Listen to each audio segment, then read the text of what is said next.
মৰমৰ স্বাস্থ্য মিত্ৰসকল এই অনুষ্ঠানত যিসকলে পুৱাই ভাগ ল'বলৈ আহিছে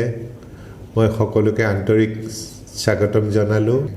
আমি সকলোৱে কিছুমান নিয়ম পালন কৰিব লাগিব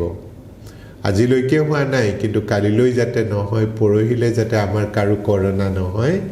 তাৰ কাৰণে আমি কিছুমান নীতি নিয়ম পালন কৰিব লাগিব সেই নীতি নিয়মবিলাক মোৰ ক্ষেত্ৰতো প্ৰযোজ্য আপোনালোকৰ ক্ষেত্ৰতো প্ৰযোজ্য সেয়া ৰাইজৰ ক্ষেত্ৰতো প্ৰযোজ্য কিন্তু সেইবিলাক নীতি নিয়ম আমি ঘৰৰ পৰা বাহিৰত যেতিয়া ওলাও আমি মাস্কখন পিন্ধি পেলাই ওলাব লাগিব 2 নম্বৰ যেতিয়া আমি ইজনে সিজনৰ লগত কথা পাতো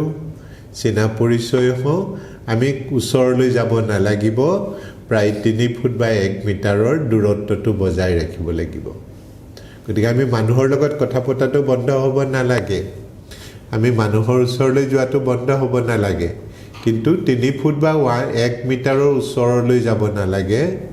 আৰু কথা পতাও বন্ধ কৰিব নালাগে কথা পাতিলে কৰোনা নহয় এজনে আনজনৰ লগত চিনাকি হ'লে কৰোনা নহয় আমি সেইবিলাক কৰি আছো কিন্তু তৎসত্ত্বেও আমি কি কৰিছো মুখত এখন মাস্ক লগাই লৈছো সেই সময়ত আৰু আমি চাইছো যাতে এজনে আনজনৰ দূৰত্বটো 3 ফুট বা 1 মিটাৰ বজাই ৰাখিছো এটো হ'ল 2 নম্বৰ কথা 3 নম্বৰ মোৰ পৰা যাতে বেলেগ এজনলৈ নাহে বেলেগ এজনৰ পৰা যাতে মোৰলৈ নাহে 3 নম্বৰ ব্যৱস্থাটো হ'ল কাহ মৰাৰ সময়ত বা হাসি মৰাৰ সময়ত আমি কিলাকুটিৰ পিছ সাইডটো নাক বা মুখৰ ওচৰত দি পেলাই হাসি মাৰিব লাগে বা কাহ মাৰিব লাগে যাতে আমাৰ শৰীৰৰ পৰা এই ৰোগৰ বীজাণুবিলাক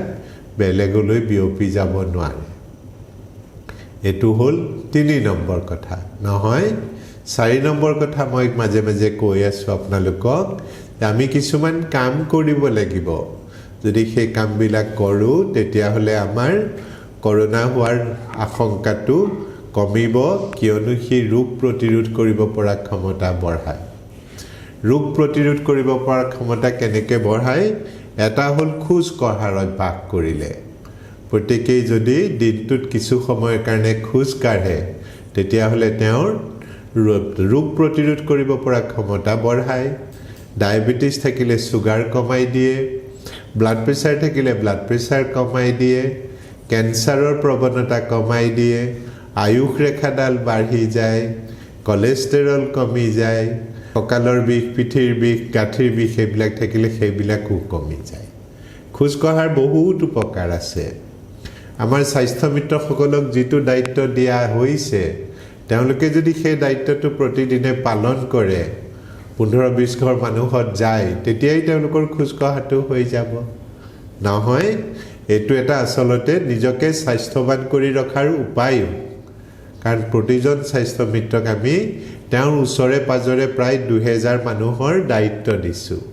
2000 মানুহ মানে প্ৰায় 400 ঘৰ মানুহ এই 400 ঘৰ মানুহৰ যদি 15-20 ঘৰ মানুহত প্ৰতিদিনে খোজ কাঢ়ি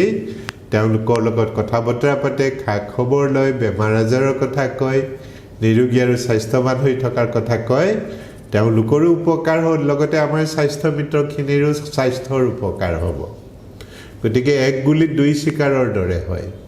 স্বাস্থ্য মিত্ৰসকলে মই হেতু কাম কৰিবলৈ সময় নাপাওঁ সুবিধা নাপাওঁ কিন্তু মই নিজে খোজ কাঢ়ো মই যে আপোনালোকৰ ওচৰত আহি এতিয়া থিয় হলোহি মই ঘৰত 100 মিনিট খোজ কাঢ়ি আহিছো দিনটোত মই আৰু 100 মিনিট খোজ কাঢ়িম মই প্ৰতিদিনে প্ৰায় 200 মিনিট মান খোজ কাঢ়ো মই প্ৰতিদিনে 200 মিনিট মান খোজ কাঢ়ো এই 200 মিনিটত মোৰ প্ৰায় 15 কিলোমিটাৰ মান খোজ কঢ়া হয় মই 15 কিলোমিটাৰ মান ডেইলি খোজ কাঢ়ো মোৰ বয়সো হৈছে 70 বছৰ বয়সত মই ইমান দেখিনি প্ৰতিদিনে খোজ কাঢ়িবলৈ চেষ্টা কৰো কি মোক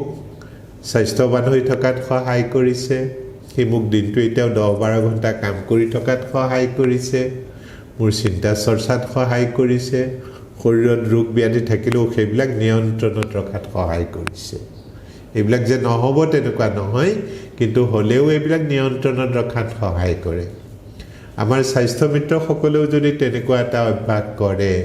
যে তেওঁলোকে প্ৰতিদিনে 15-20 ঘৰ মানুহত যাব গৈ পেলাই তেতিয়া তেওঁলোকৰ মানুহৰ কাৰ কি অসুখ বিসুখ হৈছে সেইবিলাক কথা গম পালে আৰু লগতে নিজেও স্বাস্থ্যৱান হৈ থাকিলে নিৰোগী হৈ থাকিলে এটো এটা কম ডাঙৰ কথা নে বহুতে এনেকুৱা এটা সৎ উদ্দেশ্য লৈ আপোনালোকে মানুহৰ ঘৰে ঘৰে যাব আৰু লগতে নিজৰ স্বাস্থ্যটো ভাল হ'ব লগতে আপোনালোকৰ আৰ্থিক উপাৰ্জনো হ'ব মানুহক সহায় কৰি কম খৰচত চিকিৎসাটো দি আপোনালোকে যদি দুপইচা উপাৰ্জন কৰিব পাৰে ঘৰখন যদি চলি থাকিব পাৰে তাতকৈ আৰু কি ভাল কথা হ'ব পাৰে নহয় সেই কাৰণে মই স্বাস্থ্য মিত্ৰসকলক কম যে তেওঁলোকে গৈ মানুহৰ ঘৰত ক'ব যে আমি স্বাস্থ্য কৰ্মী হয় আমি জিএনআৰচিৰ স্বাস্থ্য মিত্ৰ আমাক জিএনআৰচিত প্ৰশিক্ষণ দিয়া হৈছে আৰু এই প্ৰশিক্ষণৰ দ্বাৰা আপোনালোকে কেনেকৈ কৰোনা ভাইৰাছৰ পৰা হাত সাৰি থাকিব লাগে সেই কথাখিনি আমাক শিকাইছে লগতে কেনেকৈ নিৰোগী আৰু স্বাস্থ্যৱান হৈ থাকিব পাৰি সেইবিলাক কথা আমাক শিকাইছে লগতে ৰোগৰ লক্ষণসমূহ বুজি লৈ জানি লৈ ৰোগ ব্যাধি হোৱাৰ আৰম্ভণিতে সেইবিলাক চিনাক্ত কৰি লগে লগে চিকিৎসাৰ ব্যৱস্থা কৰি কেনেকৈ ৰোগীৰ যন্ত্ৰণা লাঘৱ কৰিব পাৰি কেনেকৈ সোনকালে আৰোগ্য লাভ কৰিব পাৰি কেনেকৈ কম খৰচতে চিকিৎসা ব্যৱস্থাটো ল'ব পাৰি সেই কথাখিনিও আমাক শিকাই দিছে লগতে জিএনআৰচিৰ হস্পিটেলবিলাকত কিছুমান ব্যতিক্ৰমী ব্যৱস্থাৰে ইমাৰ্জেন্সি পেচেণ্টক সুবিধা কৰি দিছে অপিডিত দেখুৱা পেচেণ্টক সুবিধা কৰি দিছে অপাৰেশ্যন কৰা ৰোগীক সুবিধা কৰি দিছে সেই কথাবিলাককো আপোনালোকক ক'বলৈ দিছে আমি সেইখিনিহে ক'বলৈ আহিলোঁ আৰু এইখিনি কোৱাৰ সময়ত কাৰ ঘৰত কি ৰোগ আছে কাৰ কি অসুখ হৈ আছে সেই কথাখিনিও তেওঁলোকে নিজে নিজে কৈ দিব আমি খুধাৰে দৰকাৰ নহয় আপোনালোকৰ ঘৰত বেমাৰী আছে নেকি বুলি নহয় তেনেকৈ কেতিয়াও সুধিব নালাগে তেওঁলোকে নিজে নিজে কৈ দিব সেইটো নিৰ্ভৰ কৰে আমি কথাখিনি কেনেকৈ আৰম্ভ কৰিছোঁ যদি আমি কথাখিনি ভালকৈ আৰম্ভ কৰিব পাৰোঁ মই কোৱাৰ দৰে যদি আপোনালোকে কথাখিনি ক'ব পাৰে তেতিয়াহ'লে সেই প্ৰশ্নটো নুঠেই নিজে নিজে গম পাই যাব আপোনালোকৰ প্ৰতিজন স্বাস্থ্য মিত্ৰৰ এলেকাত 2000 মানুহৰ যে দায়িত্ব আপোনালোকক দিছোঁ তাত প্ৰায় 600-700 মানুহ আছে প্ৰতিজন স্বাস্থ্য মিত্ৰৰ এলেকাত এই 600-700 মানুহৰ প্ৰায় প্ৰতিজনৰে 5টা মানকৈ বেমাৰ আছে কাৰোবাৰ হয়তো উচ্চ ৰক্তচাপ আছে কাৰোবাৰ হয়তো ডায়াবেটিছ আছে কাৰোবাৰ হয়তো এপিলেপসি আছে কাৰোবাৰ হয়তো কঁকালৰ বিষ আছে কাৰোবাৰ হয়তো আঁঠুৰ বিষ আছে কাৰোবাৰ হয়তো মূৰ ঘূৰাই কোনোবাই হয়তো বহুত দুৰ্বল অনুভৱ কৰে কাৰোবাৰ হয়তো বুকৰ ধপধপনি হয় বিভিন্ন ধৰণৰ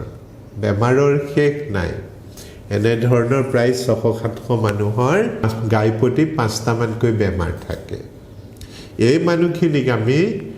যদি এই বেমাৰবিলাকৰ পৰা মুক্ত কৰি দিব পাৰোঁ তেওঁলোকে তেওঁলোকৰ কাম বন ঘৰ সংসাৰ ভালকৈ চলাব পাৰিব ল'ৰা ছোৱালীয়ে ভাল ধৰণে পঢ়া শুনা কৰিব পাৰিব খেলা ধূলা কৰিব পাৰিব আৰু ব্যৱসায় বাণিজ্য কৰা জনে তেওঁ ব্যৱসায় বাণিজ্য খেতি পথাৰত মন দিব পাৰিব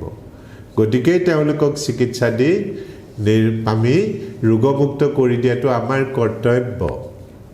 সেইখিনি কৰিবলৈ যাওঁতে আজিৰ দিনত চিকিৎসা ব্যৱস্থাটো অত্যন্ত ব্যয়বহুল হৈছে এই ব্যয়বহুল চিকিৎসা ব্যৱস্থা আমাৰ সাধাৰণ মানুহৰ বহুতেই তেওঁ সামৰ্থ্যৰ বাহিৰলৈ গুচি গৈছে গতিকে জিএনআৰচিয়ে এই কথাবিলাকলৈ লক্ষ্য ৰাখি তেওঁলোকৰ চিকিৎসা ব্যৱস্থাটো এনেধৰণে সজাই পেলাইছে যে ইয়াত চিকিৎসা কৰিবলৈ আহিলে ৰোগীয়ে বহুত কম খৰচতে স্বাস্থ্য মিত্ৰৰ দিহা পৰামৰ্শখিনি লৈ চিকিৎসা কৰি ঘৰলৈ গুচি যাব পাৰে আপোনালোকে কিন্তু ঘৰে ঘৰে যাব লাগিব অসমৰ 3 কোটি মানুহৰ আমি সংস্পৰ্শত আহিবই লাগিব আমি আমাৰ স্বাস্থ্য সেৱাটো গঢ়ি তুলিছোঁ তেওঁলোকৰ সেৱাৰ বাবে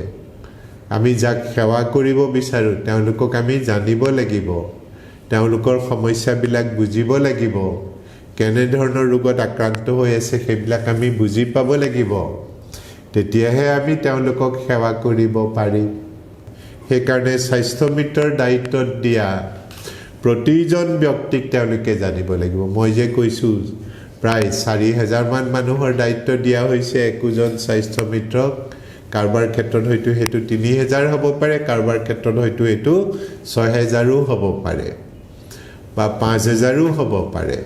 গতিকে এই মানুহখিনিৰ কিন্তু প্ৰত্যেককে প্ৰতিজন স্বাস্থ্য মিত্ৰই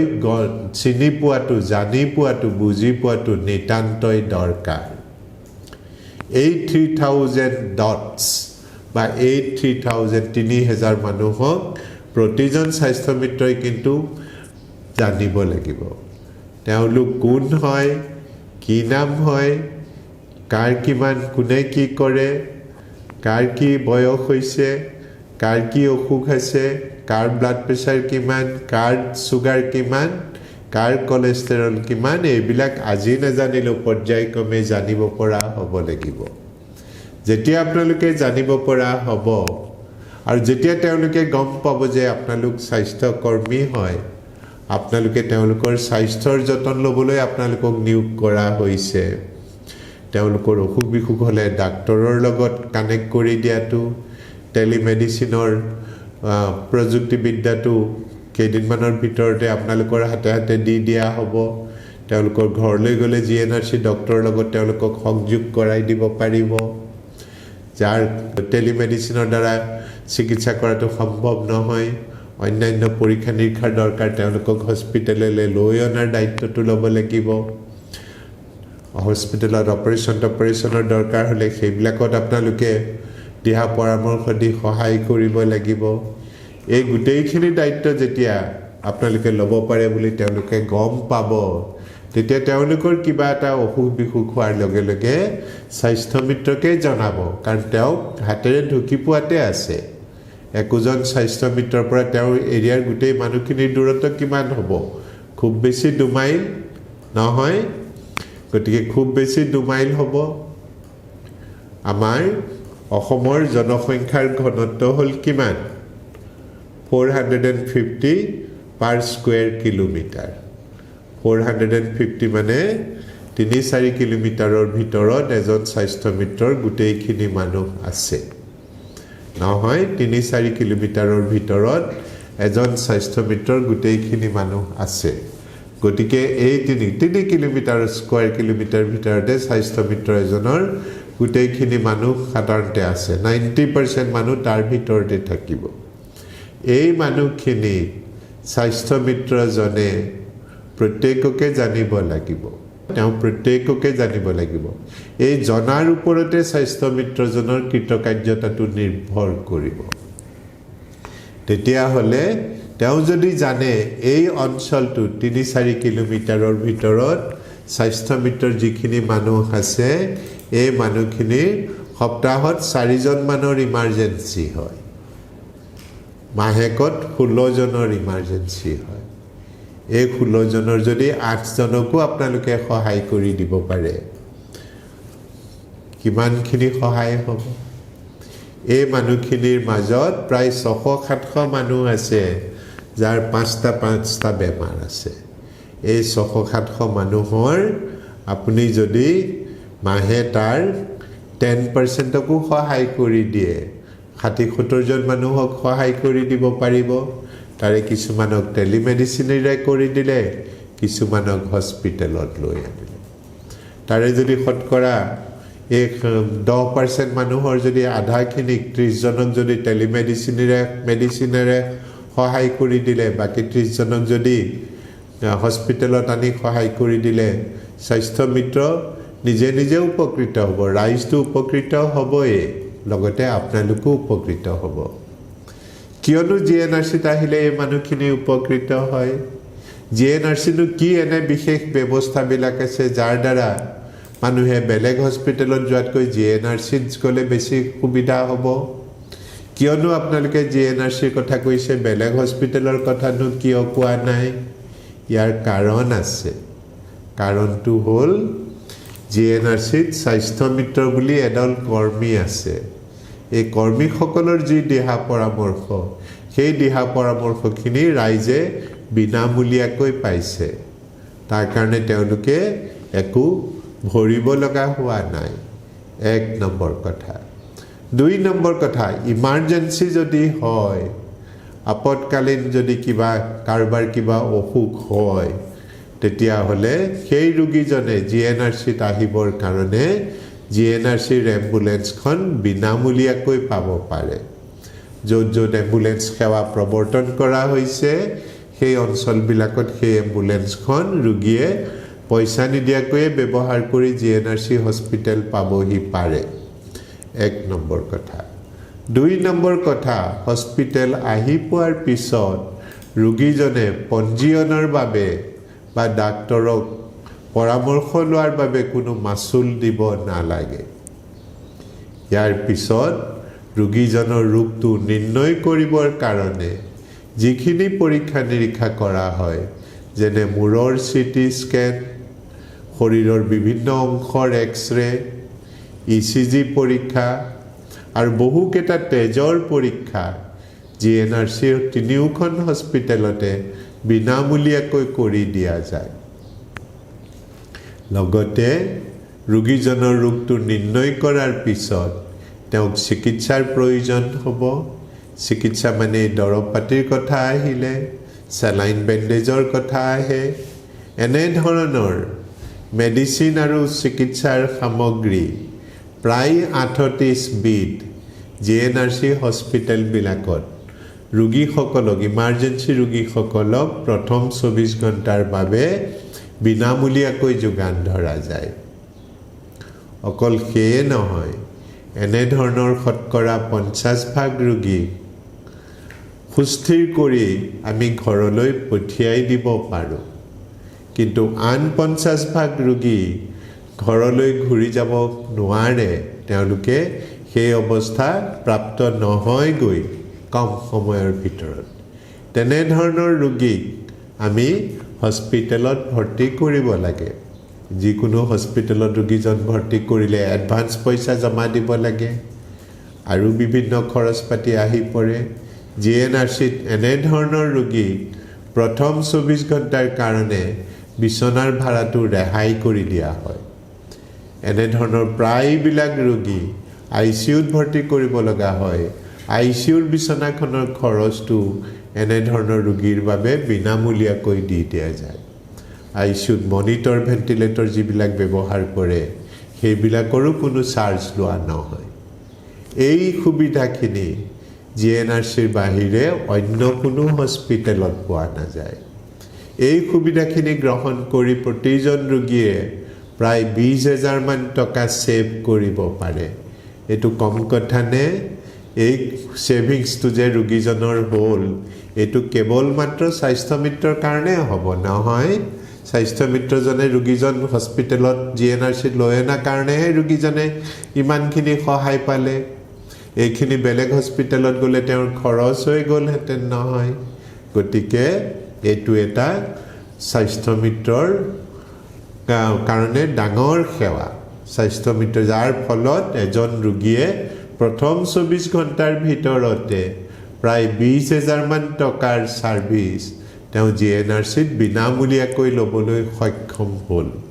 অকল সেয়ে নহয় পৰৱৰ্তী সময়ত এই ৰোগীজনক যদি কিবা অপাৰেশ্যনৰ দৰকাৰ হয় হেতু কম খৰচত কৰিব পাৰে তেওঁক যদি পৰীক্ষা নিৰীক্ষাৰ দৰকাৰ হয় তেতিয়া হলে এই পৰীক্ষা নিৰীক্ষা বিলাকো অন্য হস্পিটেল বা চিকিৎসালয়ৰ তুলনাত বহুত কম খৰচত কৰিব পাৰি যেনে বেলেগ হস্পিটেলত এখন CT স্কেনৰ মূল্য প্ৰায় 3,000 ৰ পৰা 5,000 টকা GNRCত সেই CT স্কেনখন প্ৰায় 900 টকাত কৰি ল'ব পাৰে ঠিক তেনেকৈ MRI পৰীক্ষাটো বেলেগ হস্পিটেলত প্ৰায় 5,000 ৰ পৰা 15,000 পৰ্যন্ত খৰচ পৰে সেই পৰীক্ষাটো GNRC হস্পিটেলত মূৰৰ MRI কেৱল মাত্ৰ 2,500 টকাতে কৰি দিয়ে আৰু পিঠিৰ MRI বিলাক 5,000 টকাত কৰি দিয়ে ঠিক তেনেকৈ হাৰ্টৰ পেচেণ্টৰ কাৰণে প্ৰয়োজন হোৱা এনজিঅ'গ্ৰাফি নামৰ পৰীক্ষাটো GNRC হস্পিটেলত 5,500 টকাত কৰি দিয়ে সেই একেটা পৰীক্ষাই অন্য হস্পিটেলত প্ৰায় 19-20 হাজাৰ খৰচ পৰে এই যিটো ৰাইজে ৰেহাই পালে কম খৰচত কৰিব পৰাৰ ব্যৱস্থাটো পালে এই ব্যৱস্থাটো কেৱল স্বাস্থ্য মিত্ৰসকলৰ সেৱাৰ বাবে সম্ভৱ হ'ল এইখিনি তেওঁ সহায় পালে অপাৰেশ্যন বিলাকৰ খৰচ পাতিৰ কথাও মই কৈছো বেলেগ হস্পিটেলৰ তুলনাত বহুত কম খৰচতে এইবিলাক GNRCত কৰি ঘৰলৈ ঘূৰি যাব পাৰে গতিকে এইখিনি হ'ল GNRCত ইমাৰ্জেন্সি পেচেণ্টৰ কাৰণে থকা সুবিধা যিসকলে OPDত দেখুৱাবলৈ আহে OPDত দেখুৱাবলৈ অহা ৰোগীসকলে তেওঁলোকে লগত একোজন স্বাস্থ্য মিত্ৰৰ বিনামূলীয়া দিহা পৰামৰ্শবিলাক পায় প্ৰায় স্বাস্থ্য মিত্ৰ বা AD সকল কেতিয়াবা BD সকলো ৰোগীৰ লগত হস্পিটেলত গুচি আহে যাতে ৰোগী কোনো অসুবিধাত নপৰে এটো এটা ডাঙৰ সেৱা বিনামূলীয়াকৈ এজন মানুহৰ সেৱাটো পালে লগত আহিছে আৰু লগতে GNRCৰ যি বিনামূলীয়া যাতায়াতৰ ব্যৱস্থা আছে ইয়াৰ সহায়ত ৰোগী এজন সেই বিনামূলীয়া ব্যৱস্থাবিলাকত উঠি হস্পিটেললৈ আহিব পাৰে তেওঁলোকক আকৌ ঘূৰাই যি জাগাৰ পৰা আৰম্ভ কৰিছিল সেই ঠাইত আকৌ থৈ দিয়া যায় ইয়াৰ ফলত এজন ৰোগীয়ে বহুখিনি পইচা ৰেহাই পাব পাৰে বচাব পাৰে কাৰণ হস্পিটেলত আহিবলৈ হলে প্ৰায় ট্যাক্সি এখন লৈ আহিব লগা হয় এখন ট্যাক্সিত কমেও 2-3 হাজাৰৰ পৰা 8-10 হাজাৰ পৰ্যন্ত পৰিব পাৰে কিন্তু GNRCৰ গাড়ীবিলাক যেহেতু অকল হস্পিটেললৈকে আহে আৰু কাম শেষ হোৱাৰ পিছতহে হস্পিটেলৰ পৰা ঘূৰি ৰোগীসকলক লৈ যায় গতিকে তেওঁলোকে আৰু বেলেগ ট্যাক্সি বা নিজৰ গাড়ী আনিব নালাগে এই গাড়ীবিলাকতে সম্পূৰ্ণ সুবিধাটো পায় আৰু এই গোটেই কামখিনি তেওঁলোকে স্বাস্থ্য মিত্ৰ বা AD সকলৰ ছত্ৰছায়াত থাকি কৰিব পাৰে সেইখিনি সুবিধা হ'ল দ্বিতীয়তে GNRCত যিসকল বিভিন্ন বিশেষজ্ঞ ডক্টৰ আছে এই বিশেষজ্ঞ ডক্টৰ সকলে যদি অন্যান্য হস্পিটেলত তেওঁলোকক পৰামৰ্শ ল'বলৈ যায় তেওঁলোকৰ কনসালটেশন ফিজ 500ৰ পৰা 1000 লৈকে হ'ব পাৰে কিন্তু GNRC হস্পিটেলত এই চিকিৎসক সকলক বিনামূলীয়াকৈ দেখুৱাৰ ব্যৱস্থা কৰি দিয়া হৈছে চাওকচোন পঞ্জীয়নৰ পইচাও নাই দিব নালাগে GNRC OPDত দেখুৱাবলৈ অহা ৰোগীসকলে স্বাস্থ্য মিত্ৰৰ সেৱাটো পালে বিনামূলীয়া যাতায়াতৰ ব্যৱস্থাটো পালে লগতে হস্পিটেলত আহি চিকিৎসকৰ যেটো পৰামৰ্শৰ মাসুল আৰু ৰেজিষ্ট্ৰেচনৰ খৰচ যেটো সাধাৰণতে 500 পৰা 1000 টকা পৰ্যন্ত হ'ব পাৰে GNRCত সেই পইচাখিনি নিদিয়াকৈ তেওঁলোকে এই ডক্টৰৰ পৰামৰ্শখিনি কনসালটেশনখিনি লাভ কৰিব পাৰে GNRC বহুত পুৰণা হস্পিটেল আজি 35 বছৰ হ'ল GNRC হস্পিটেল স্থাপন কৰা অসমৰ one of the oldest সকলোতকৈ পুৰণা হস্পিটেল বুলি ক'ব পাৰি ইয়াত থকা ডক্টৰ সকল অভিজ্ঞ চিকিৎসক কিন্তু তেওঁলোকক ৰোগীসকলে বিনামূলীয়াকৈ পৰামৰ্শ ল'ব পাৰে এটো এটা কম সুবিধা নহয় দ্বিতীয়তে পৰীক্ষা নিৰীক্ষাৰ যেতিয়া প্ৰয়োজন হ'ব মই ইতিমধ্যে আপোনালোকক কৈছো যে এই পৰীক্ষা নিৰীক্ষাবিলাক CT স্কেনৰ ক্ষেত্ৰত MRI ক্ষেত্ৰত এনজিঅ'গ্ৰাফিৰ ক্ষেত্ৰত বহুত কম খৰচতে কৰিব পাৰি ইয়াৰ উপৰি GNRCৰ কাৰ্য ব্যৱস্থাবিলাক এনে ধৰণে খজাই তোলা হৈছে ৰোগী এজন যেতিয়া ঘৰৰ পৰা ৰাতিপুৱা আহে ডক্টৰক দেখুৱাব পাৰে দেখুৱাৰ পিছত ডক্টৰে কোৱা মতে তেওঁ পৰীক্ষা নিৰীক্ষাখিনি কৰাই ল'ব পাৰে একেদিনাই তাৰ ৰিপৰ্টখিনি একেদিনাই উলিয়াই দিয়া যায় আৰু সেইখিনি চিকিৎসকক দেখুৱাই তেওঁলোকে নিদান পত্ৰ বা প্ৰেছক্ৰিপচন লৈ GNRCতে থকা বিভিন্ন ফাৰ্মাসীত দৰৱ পাতিখিনি কিনি তেওঁলোকে ঘৰলৈ ঘূৰি যাব পাৰে এই কামখিনি কৰিবৰ কাৰণে যিকোনো অন্যান্য হস্পিটেলত ৰোগীজন কমেও 2-3 বাৰ আহিব লাগিব প্ৰথম দিনা ডাক্তৰক দেখুৱালে দ্বিতীয় দিনাৰ কাৰণে পৰীক্ষাৰ এপইণ্টমেণ্ট ল'লে সেইদিনা পৰীক্ষা নিৰীক্ষাখিনি কৰিলে তৃতীয় দিনা তেওঁ পৰীক্ষাৰ ৰিপৰ্ট গোটাই চিকিৎসকক দেখুৱাব লাগিব কমেও 3টা ভিজিটৰ দৰকাৰ হ'ব আৰু এই 3টা ভিজিট তেওঁৰ নিজৰ পইচা খৰচ কৰি আহিব লাগিব জিএনআৰচিত এই গোটেই কামখিনি একেদিনাই কৰি দিয়া যায় যাৰ ফলত ৰোগীজনে একেদিনাই দেখুৱাই ঘৰলৈ ঘূৰি যাব পাৰে তেওঁৰ সময় বাচি গ'ল তেওঁৰ খৰচ নহ'লে অহা যোৱাৰ আৰু কিবা কাৰণত যদি 20% ৰোগী আকৌ দ্বিতীয় দিনা আহিব লগা হয় টেকনিক্যাল ৰিজনত কিবা এটা পৰীক্ষা লাগে তেওঁ হয়তো খালি পেটত থাকিব লাগিছিল খাই আহিলে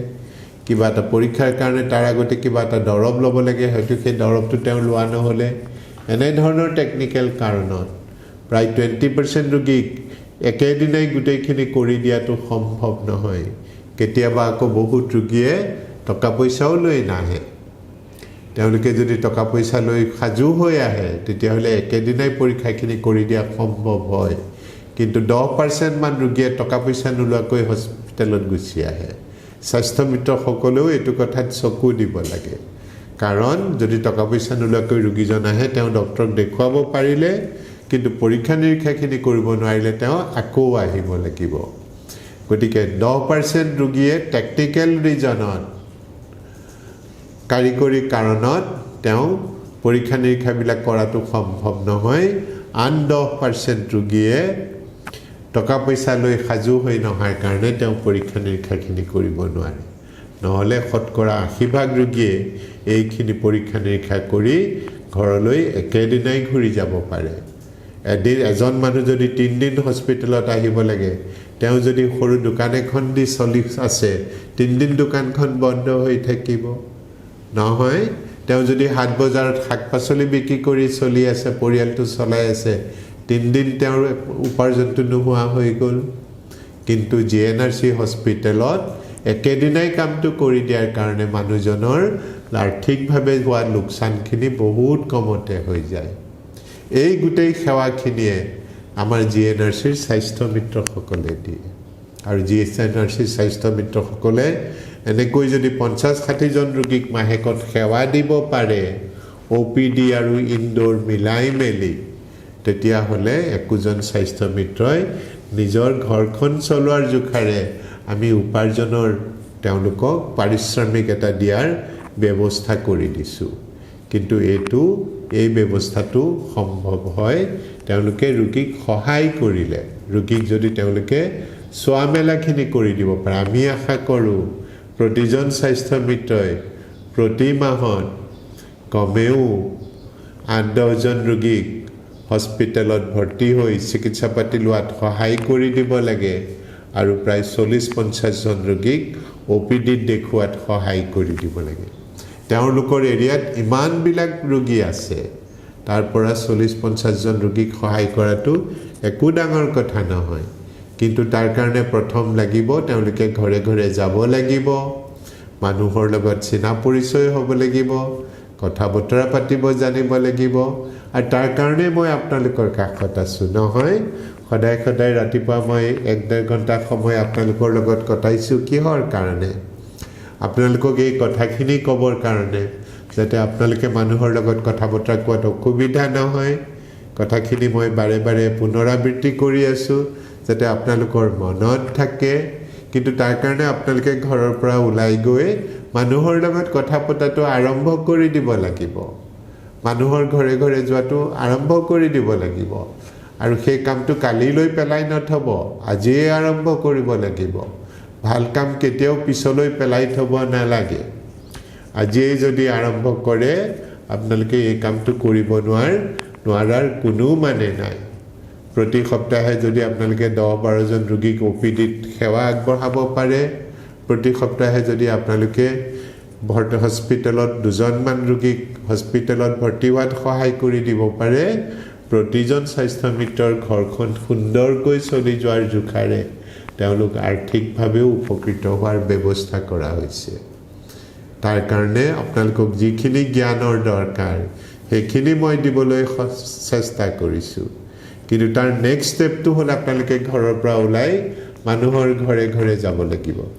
প্ৰথম খোজটো আমাৰ ফালৰ পৰা দি দিছোঁ, দ্বিতীয় খোজটো আপোনালোকে দিব লাগিব। আৰু যি দিব পাৰে এদিন দিলে নহ'ব। মই যেনেকৈ প্ৰতিদিনে ৰাতিপুৱাই আহি আপোনালোকক এই কথাবিলাক কৈছোঁ সোমবাৰৰ পৰা শনিবাৰলৈ, আপোনালোকেও সোমবাৰৰ পৰা শনিবাৰলৈ ঘৰে ঘৰে ওলাই যাব লাগিব। নহয়, আপোনালোকেও ঘৰে ঘৰে ওলাই যাব লাগিব, তেতিয়াহে আপোনালোকে পাৰিব কামটো কৰিব। আজি গ'লোঁ বোলে কালিলৈ নাযাওঁ, পৰহিলৈ নাযাওঁ, তেনেকৈ হ'লে আৰু নহ'ব। প্ৰতিদিনে ওলাই যাব লাগিব।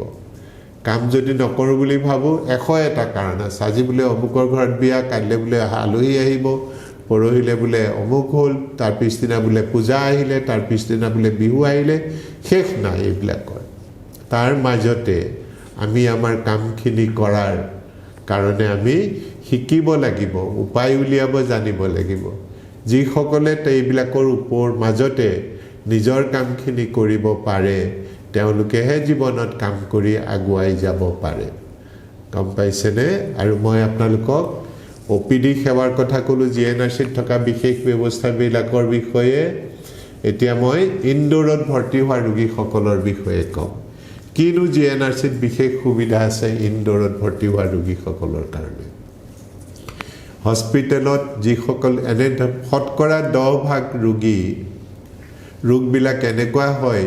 যে সেই ৰোগবিলাক হস্পিটেলত ভৰ্তি নকৰাকৈ বা অপাৰেশ্যন নকৰাকৈ আৰোগ্য কৰি দিব নোৱাৰি। গম পাইছেনে? গতিকে সেই ৰোগবিলাক আপোনালোকে হস্পিটেলত ভৰ্তি নকৰাকৈ বা অপাৰেশ্যন নকৰাকৈ আৰোগ্য কৰি দিব নোৱাৰে। তেনেধৰণৰ ৰোগী হস্পিটেলত ভৰ্তি কৰিবলৈ হ'লে GNRCৰ ব্যৱস্থাটোত 1 নম্বৰ এনেই খৰচাবিলাক কম GNRCত, কাৰণ পৰীক্ষা নিৰীক্ষাবিলাক কমকৈ হয়, চিট ভাড়াও খুব ৰিজনেবলি ৰখা হৈছে। কিন্তু তৎসত্ত্বেও ৰোগীয়ে কেতিয়াবা পইচা পাতি যোগাৰ কৰাত অসুবিধা হয়। তেনেধৰণৰ যিসকল অতিকৈ দুখীয়া মানুহ,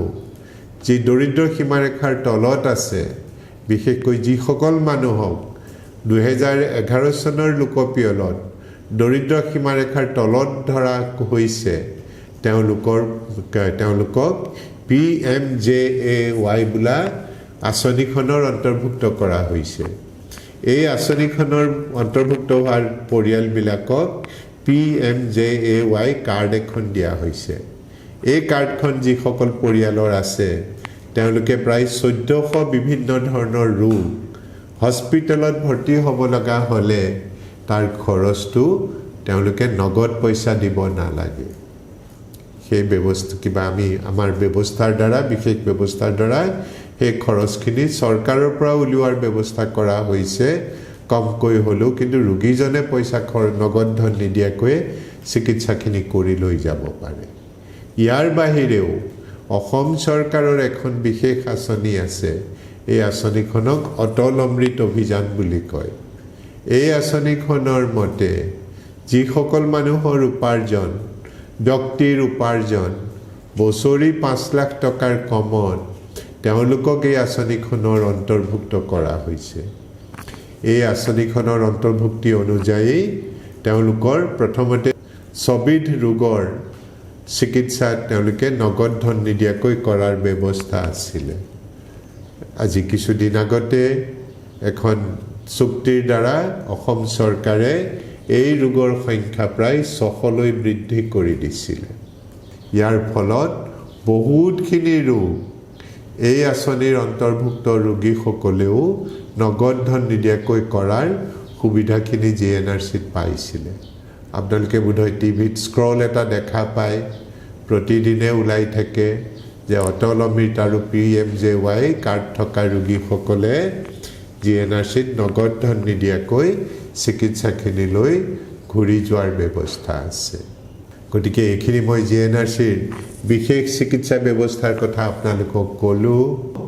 আজি মই ইমানতে বিদায় ল'ব খুজিছোঁ। ধন্যবাদ।